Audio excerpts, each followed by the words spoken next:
হয়তো তুমি ভাবছো আমি তো এখনো কিছুই করতে পারলাম না।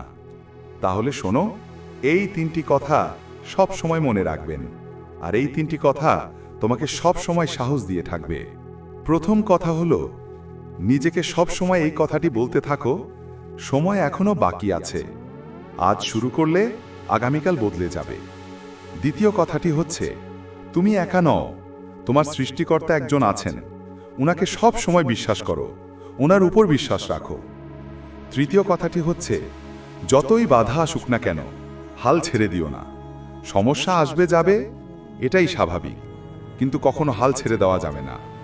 মনে রাখবেন, বড় পদক্ষেপ সফলতা এনে দেয় না, ছোট ছোট পদক্ষেপই বড় সফলতা এনে দেয়। এই তিনটা কথাই তোমার জীবন বদলে দিতে পারে, যদি তুমি মনে রাখতে পারো সব সময় এই কথাগুলা। যদি মনে হয় সত্যি বলছি আমি, তাহলে একটি লাইক দিয়ে দাও আর সাবস্ক্রাইব করতে ভুলবেন না।